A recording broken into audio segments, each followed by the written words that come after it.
बिस्मिल्लाहिर्रहमानिर्रहीम। अस्सलाम वालेकुम नाज़रीन, आप यूट्यूब चैनल देख रहे हैं।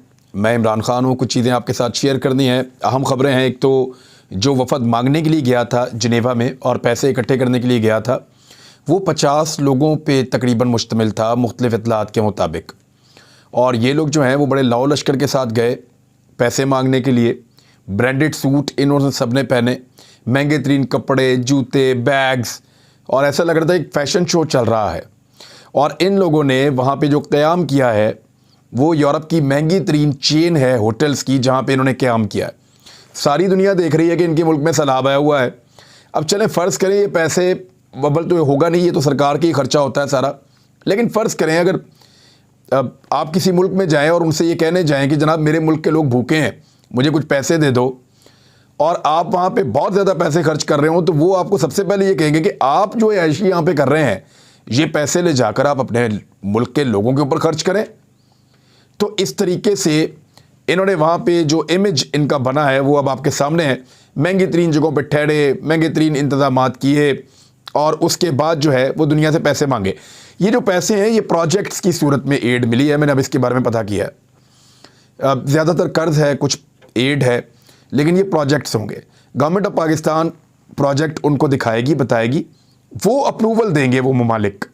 जब वो अप्रूवल देंगे तो उसके बाद फिर बिडिंग होगी और फिर कानूनी तकाज़े पूरे होकर वो खुद इसकी पेमेंट किया करेंगे और अपने तरीके से इन प्रोजेक्ट्स के ऊपर काम करवाएंगे। तो इस हुकूमत में तो इतनी काबिलियत ऐसे दिखाई नहीं देती। इससे पहले भी ये सिर्फ किक बैक्स इकट्ठी करने में मशहूर हैं। तो इस किस्म के प्रोजेक्ट्स को ये कैसे आगे चलाएँगे, ये एक बड़ी अजीब चीज़ है। लेकिन देखते हैं 3-4 साल लगेंगे ये पैसा आने में, और ये प्रोजेक्ट्स आने में ज़्यादा पैसा जो है वो उधार है। बहुत थोड़ा पैसा जो है वो पैसा है जो हमें मिला है इमदाद के तौर पे। लेकिन जो लोग इमदाद लेने गए थे उनकी अपनी हरकतें अब आप अंदाज़ा कर लें देख के कि वो लोग वहाँ पे खुद अय्याशी की ज़िंदगी गुजार रहे हैं। यहाँ मेरे पास से ख़बर है कि कीमत बहुत ज़्यादा बढ़ा दी गई है गैस की, और ओगरा ने गैस की कीमत में 74% इजाफे की मंजूरी दे दी है। ये जो गैस की कीमत में इजाफा हुआ है ये आज से नहीं हुआ। आप ये मत सोचिए कि आइंदा गैस थोड़ी कम इस्तेमाल कर लेंगे, थोड़े पैसे बचा लेंगे, नहीं। जो गैस आप इस्तेमाल कर चुके हैं गुज़िश्ता महीनों में मुबैना तौर पे, उसके ऊपर भी आपको बिल आएगा और ये 74% इजाफी आपको अदा करने पड़ेंगे। सुई नादरन, सुई सदरन दोनों ने गैस महंगी कर दी है। 74.42% तक ये गैस महंगी हुई है। और इसके ऊपर जो फैसला किया गया, मिसाल के तौर पे मैं आपको बता देता हूँ कि गैस की जो मौजूदा औसतन कीमत है वो 545 रुपये है तकरीबन। ये अगर हम इसको नापें ना, इसका एक जैसे हम किलो कहते हैं या किसी चीज़ को बिजली में हम किलो वाट में चले जाते हैं, तो इस तरह यहाँ पे जो है इसका होता है MMBTU, ये इसकी इकाई है। तो ये जो है इसकी कीमत है 545 रुपये। अब ये इजाफे के बाद हो जाएगी 952 रुपये, यानी जिसका बिल पहले आता था 1000 रुपये, उसका बिल अब आएगा लगभग 2000 रुपये के करीब, यानी दुगनी के करीब कीमत हो गई है। और सुई सदरन के लिए गैस की कीमत और ज़्यादा बढ़ गई है, यानी पहले जो है वो फ़ी MMBTU जो है वो 692 रुपये का था और अब वो बढ़ के 1161 रुपये 91 पैसे का हो गया है। और ये मंजूरी दे दी गई है। और वफाकी हुकूमत ने 40 रोज़ में अगर मंजूरी ना दी तो ओगरा के फैसले पर अज खुद अमल दरामद हो जाएगा, और ये IMF की शराइत के मुताबिक है। इसहाक डार टीके पे टीका लगा रहे हैं, इससे पहले मिफ्ता इस्माइल लगा रहे थे। पहले पाकिस्तान की इकॉनमी को डबो दो और डबोने के बाद पाकिस्तान के लोगों के ऊपर उस इकॉनमी का बोझ डाल दो। यही इस हुकूमत ने किया है। अब आ जाएं उन खबरों की तरफ जो पाकिस्तान भर में चल रही हैं कि होगा क्या। एक खबर मैं आपको देता हूं जिससे मौलाना फजलुर रहमान साहब बहुत बुरी तरह फंस गए हैं और उनके लिए मुश्किलात में इजाफा हो गया है। वजह यह है कि इमरान खान साहब ने एक ऐसी तारीख में असम्बली को तहलील किया है पंजाब की, और खैबर पख्तूनख्वा की भी वो इसी तरह तहलील कर रहे हैं कि फजलुर रहमान साहब बहुत बुरी तरह उसमें फंस जाएंगे। इमरान खान साहब ने 12 जनवरी को असम्बली तहलील की है पंजाब की। खैबर पख्तूनख्वा की 1-2 रोज़ में हो जाएगी, तो आप फ़र्ज़ कर लें 13-14 तक हो जाएगी। और इन दोनों के अंदर अगर इकट्ठा इलेक्शन करवाया जाए या पूरे पाकिस्तान में इलेक्शन करवाया जाए तो फजलुर रहमान साहब बहुत बुरी तरह इसलिए फंस जाते हैं कि अगर इमरान खान साहब पिछले महीने असम्बलियाँ तहलील कर देते या उनको करने दी जाती तो इलेक्शन रमज़ानुल मुबारक से पहले हो जाता। लेकिन अब जो है वो इलेक्शन रमज़ानुल मुबारक से पहले नहीं होगा, ये अब इलेक्शन होगा रमज़ानुल मुबारक के दौरान।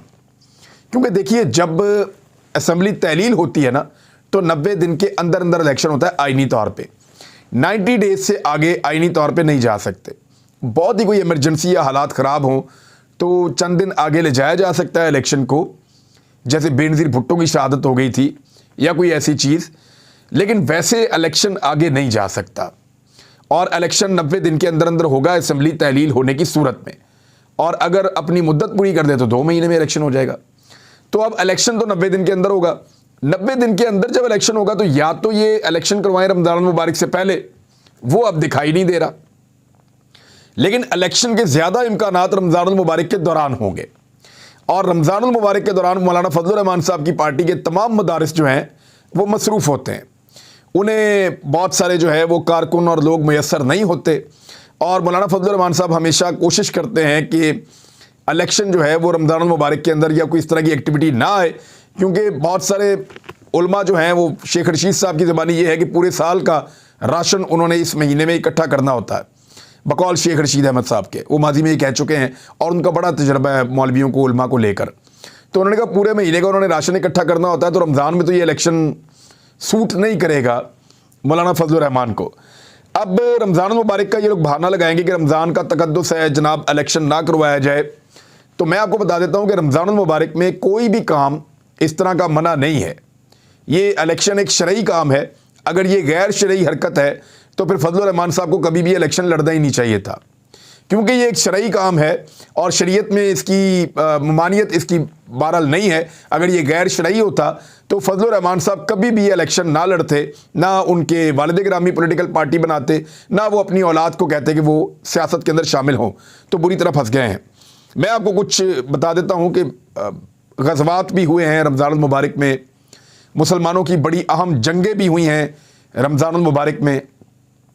ग़ज़वा बदर 17 रमज़ान मुबारक को हुआ था और इसके अलावा यरूशलेम को जब फ़तह किया सलाहुद्दीन अय्यूबी ने तो वो भी रमज़ान मुबारक में किया।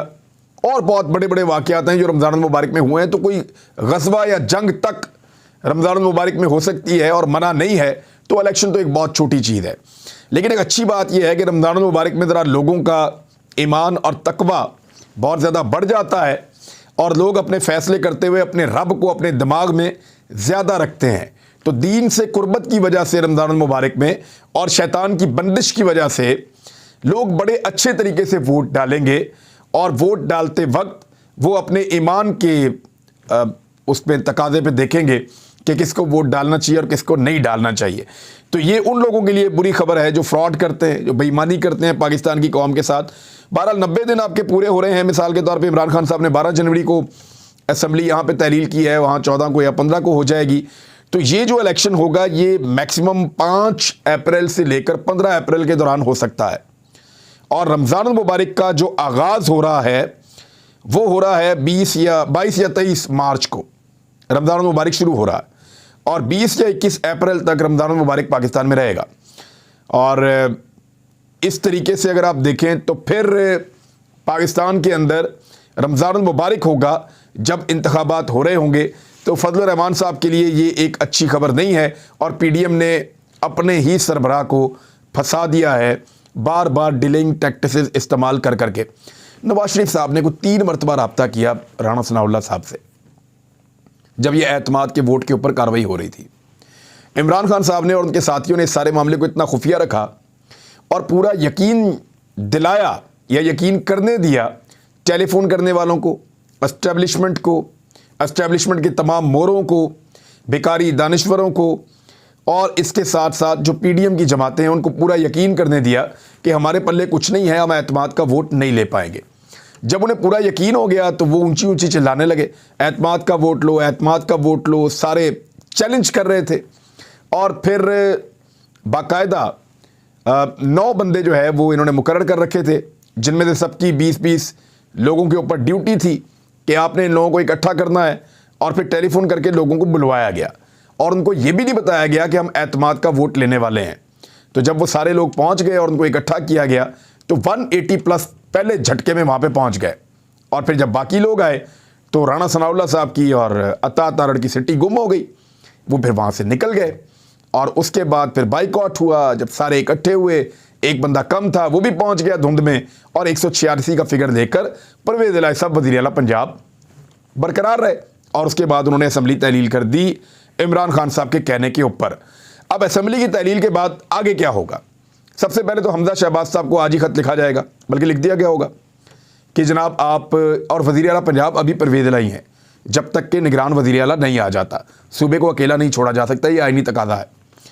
निगरान वज़ीर आला के इंतखाब के लिए या निगरान हुकूमत के इंतखाब के लिए तरीक़ाकार होता है, वो ये है कि 2 नाम देंगे परवेज़ इलाही साहब और 2 नाम देंगे हमजा शहबाज साहब।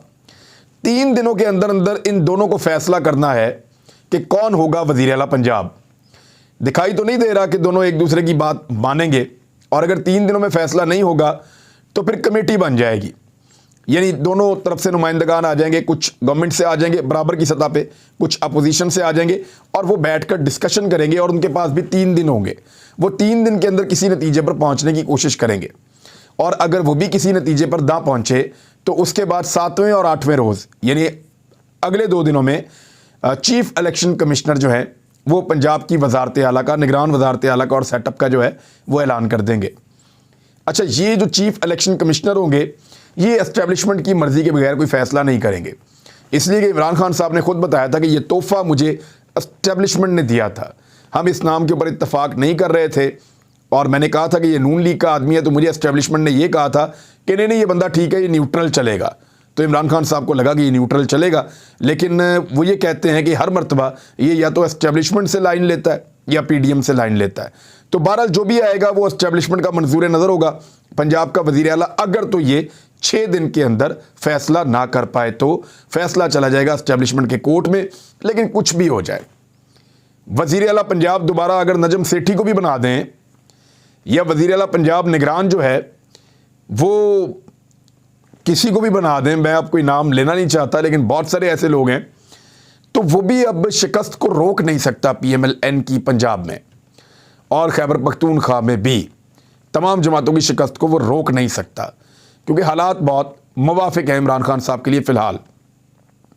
दूसरी जानिब जो नवाज शरीफ साहब हैं उनकी फ्रस्ट्रेशन बढ़ती चली जा रही है और परेशानी में इजाफा होता चला जा रहा है।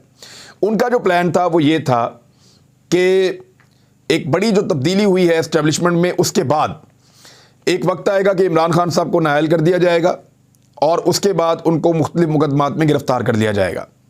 इसी बीच में नवाज शरीफ साहब पाकिस्तान वापस पहुंचेंगे, लेकिन उनके पाकिस्तान वापस आने से पहले काफ लीग को तैयार करके शामिल करवा दिया जाएगा नून लीग के साथ PDM के अंदर, और फिर हमजा शहबाज वज़ीर आला पंजाब बन जाएंगे। पंजाब में नवाज शरीफ जैसे ही आएंगे तो उनको रायवंड भेजा जाएगा, बजाय इसके कि उनको गिरफ्तार किया जाए। अदालत से उनको रिलीफ दिलवाया जाएगा और फिर वो इलेक्शन कैंपेन शुरू करेंगे।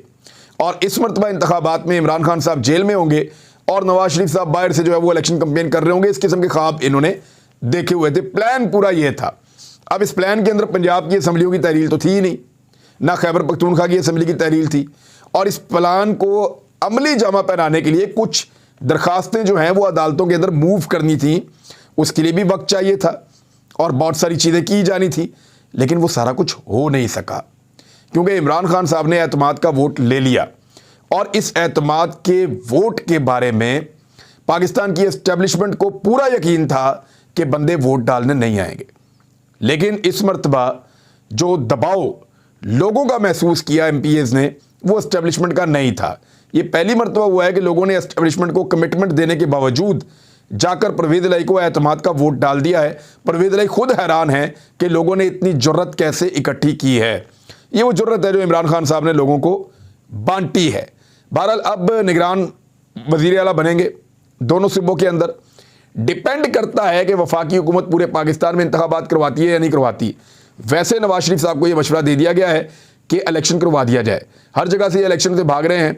सिंध के अंदर पीपल्स पार्टी भी आज सुबह इलेक्शन से भाग गई थी, लेकिन इलेक्शन कमीशन ने सिंध हुकूमत की बल्दियाती इंतखाबात मुलतवी करने की दरख्वास्त मुस्तरद कर दी है। यानी सिंध के अंदर 15 जनवरी को बल्दियाती इंतखाबात अब होंगे। MQM ने उसके लिए वो हंगामी राब्ते शुरू कर दिए हैं, लेकिन उनके पल्ले कुछ नहीं है। MQM को कुछ नहीं मिलना इस मरतबा। MQM के पास कराची का जो एक मेयरशिप है वो उसके ख्वाब देख सकते हैं सारे धड़े इकट्ठे होकर, लेकिन उनको मिलेंगे नहीं। पाकिस्तान तहरीक इंसाफ ने जो 2 अरकान है उनको शोकाज नोटिस भेज दिया है, बाकियों के खिलाफ भी कार्रवाई कर रहे हैं और ये कार्रवाई की जानी चाहिए कानून के मुताबिक। नाज़रीन, कुछ और चीज़ें हैं उसको आपके साथ शेयर करेंगे अगले वीलॉग में। अब तक के लिए इतना ही। अपना ख्याल रखिएगा, अपने इस चैनल का भी। अल्लाह हाफिज़।